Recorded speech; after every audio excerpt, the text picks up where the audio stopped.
বর্তমানে যারা সপ্তম শ্রেণীতে আছো তোমাদের সপ্তবর্ণ অর্থাৎ বাংলা প্রথম পত্র বই, এটা হচ্ছে নতুন বই। নতুন বইয়ের মধ্যে যে তোমাদের কাবুলিওয়ালা অধ্যায়টি আছে, অর্থাৎ প্রথম অধ্যায় এটা। তো এই অধ্যায়ের মধ্যে যতগুলো প্রশ্ন আছে সবগুলো প্রশ্নের উত্তর দিয়ে দিচ্ছি। তো দেখো তোমাদের বইয়ের মধ্যে দেখো ৭ পৃষ্ঠার মধ্যে যাও। ৭ পৃষ্ঠার মধ্যে তোমাদের নমুনা প্রশ্ন দেওয়া আছে। দেখো নমুনা প্রশ্নের মধ্যে প্রথমে আছে বহু নির্বাচনী প্রশ্ন। আমি প্রথমে বহু নির্বাচনী প্রশ্নের উত্তর দিয়ে দিব, তারপরেই সৃজনশীল প্রশ্নের উত্তর দিয়ে দিব। ওকে? তো দেখো তোমাদের ১ নাম্বারে বলা আছে, দেখো কাবুলিওয়ালা গল্পের শঙ্কিত স্বভাবের মানুষটি কে? এটা হচ্ছে উত্তর হবে মিনির মা। তারপরে দেখো মিনির আ বাবার মনে একটু ব্যথা বোধ হয়েছিল কেন? উত্তর হবে মিনির সাথে রহমতের দেখা না হওয়ায়। উদ্দীপকটির পরে ৩ ও ৪ নম্বর প্রশ্নের উত্তর দাও। তো তোমাদের এই উদ্দীপকটা পড়তে হবে। তারপরে তোমাদের এখানে ৩ নাম্বার এবং ৪ নাম্বার প্রশ্নের উত্তর করতে হবে। তো দেখো উদ্দীপকটা আমরা একটু পরে দেখি। কি বলা আছে? ফাতেমা চৌধুরী অফিসে যাওয়ার পথে প্রায় একটি পথশিশুকে রাস্তায় শুয়ে থাকতে দেখেন। একদিন তিনি ছেলেটিকে কিছু খাবার দিতে চাইলে সে ভয়ে পালিয়ে যায়। কয়েকদিনের চেষ্টায় ছেলেটি তার সাথে নানা গল্পে মেতে ওঠে। এখন প্রায় দিনই তিনি ছেলেটির জন্য বাসায় তৈরি খাবার নিয়ে আসেন।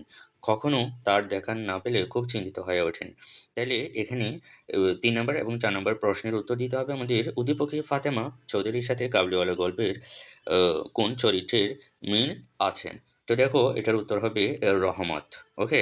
তারপরে দেখো ৪ নাম্বার প্রশ্নের উত্তর, এই যে বহু নির্বাচনী প্রশ্ন।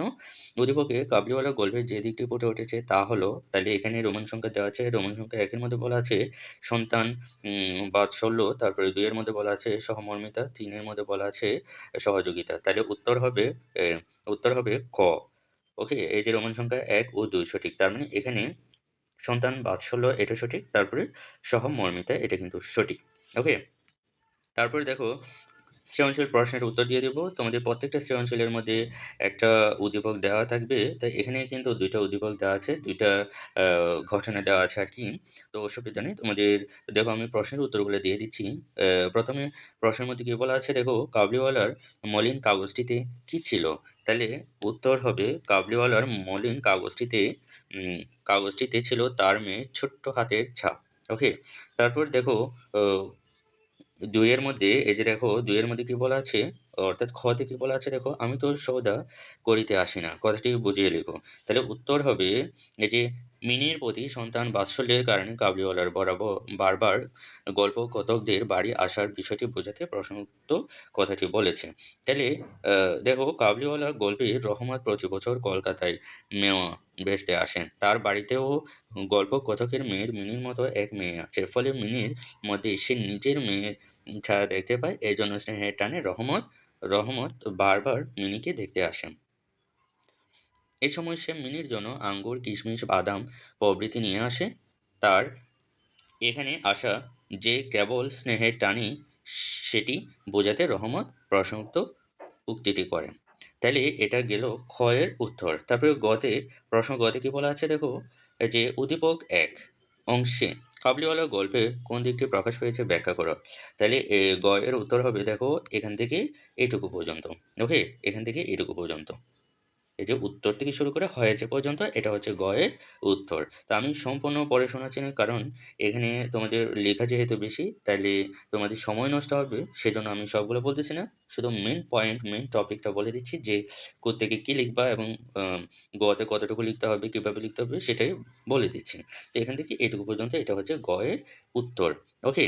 তারপরে তোমাদের ঘ প্রশ্নের মধ্যে কি বলা আছে দেখো, উদ্দীপকের সামাদ মিয়া যেন কাবুলিওয়ালা গল্পের মূল ভাবকে ধারণ করে আছে বিশ্লেষণ করো। তাইলে উত্তর দেওয়া আছে, এই যে উত্তর এখান থেকে শুরু করে তোমরা কি করবা?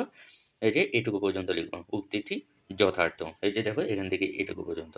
তাহলে তোমাদের প্রত্যেকটা সৃজনশীলের মধ্যে কিন্তু আম ১০ নাম্বার করে। ক তে হচ্ছে তোমাদের এম ক তে ১ নাম্বার, আর খ তে হচ্ছে ২ নাম্বার, তারপরে গ তে হচ্ছে ৩ নাম্বার, আর ঘ তে হচ্ছে ৪ নাম্বার। ওকে? তো সব মিলিয়ে একটা সৃজনশীলে হচ্ছে ১০ নাম্বার করে। তো দেখো আমি ১ম অধ্যায় নিয়ে আলোচনা করলাম। আর তোমাদের পরের ভিডিওতে কিন্তু অবশ্যই ২য় অধ্যায়, ৩য় অধ্যায়, ৪র্থ অধ্যায় এভাবে কিন্তু ধারাবাহিকভাবে প্রত্যেকটা অধ্যায়ের আমি প্রশ্নের উত্তর দিয়ে দেব। ঠিক আছে? তোমরা প্রত্যেকটা ভিডিও কিন্তু দেখবা, তাইলে তোমাদের উপকার হবে। ওকে? এখানে এবছর কিন্তু তোমাদের নতুন বই করছে এবং এখানে অনেক কিছুই পরিবর্তন আসছে। তো আমি সবগুলা নতুন আঙ্গিকে এবং নতুন বই নিয়ে কিন্তু আমি প্রত্যেকটা ভিডিও দিচ্ছি। তো তোমরা সাথেই থাকবা। তো এটাই হচ্ছে আজকের ভিডিও। সম্পূর্ণ ভিডিওটি দেখার জন্য অসংখ্য ধন্যবাদ।